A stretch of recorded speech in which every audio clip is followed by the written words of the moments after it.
The governor of New Mexico says she has had enough. She has declared gun violence a public health emergency in her state and in its largest city, Albuquerque. She suspended the right to carry firearms in public. That suspension by Governor Michelle Grisham runs for 30 days. She says legal action will soon follow, but her decision to act sooner came after the shooting death of an 11-year-old boy near a stadium last week. The order begins today and will be effective for 30 days unless it's renewed. The governor says she knows people will disagree with certain portions. Governor Michelle Grisham says gun violence in New Mexico is a problem. It asks that no person other than officers shall possess guns at public schools or parks, and that while transporting guns, they must be in a locked container or have a trigger lock. The governor also laying out how the order will affect our state's open carry law. So effective immediately, no person other than a law enforcement officer or licensed security officer shall possess a firearm, either openly or concealed, within cities or counties, averaging 1,000 or more violent crimes per 100,000, and more than 90 firearm-related emergency department visits. According to those standards, Bernalillo County and Albuquerque are the only two places in the state right now that are under that part of this emergency order. But Governor Grisham knows the order will likely face a legal challenge, as some would argue it's unconstitutional to not allow citizens to exercise their right to carry. Yeah. But your point is valid. You took an oath to the Constitution. Isn't it unconstitutional to say you cannot exercise your carry license?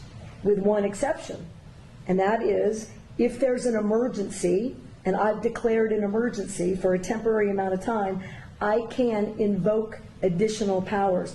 No constitutional right, in my view, including my oath, is intended to be absolute. There are restrictions on free speech. There are restrictions on my freedoms. In this emergency, this 11-year-old and all these parents who have lost all these children, they deserve my attention to have the debate about whether or not in an emergency we can create a safer environment. Because what about their constitutional rights? I took an oath to uphold those too. And if we ignore this growing problem without being bold, I've said to every other New Mexican, your rights are subrogated to theirs. And they are not, in my view.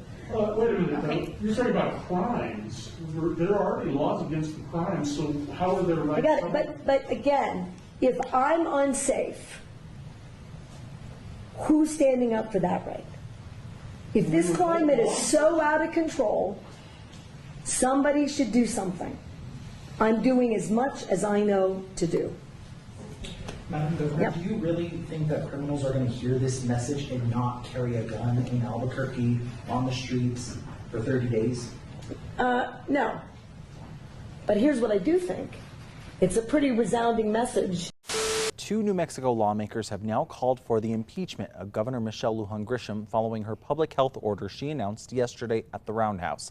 State Reps Stephanie Lord and John Block are now calling for her impeachment because they say this order is an infringement on New Mexicans' Second Amendment rights. We made an oath, which is a promise that we swear that we're going to uphold the Constitution, the rights of New Mexicans, and she threw that right out the window. Anger, frustration, and shocked. That's how some state leaders are feeling today after the governor's public health order went into effect yesterday afternoon. I was completely shocked and taken by surprise that she would do such a gross overreach and completely violate the Constitution. Our governor, she called for open season on law-abiding citizens by subverting the state and federal constitutions and laws of our state, and that's something that needs to be remedied immediately. Crime is riddled, and all we want to do is protect our families, our friends, our communities. I've gone on 2 combat tours with the Marine Corps and fought on the front line.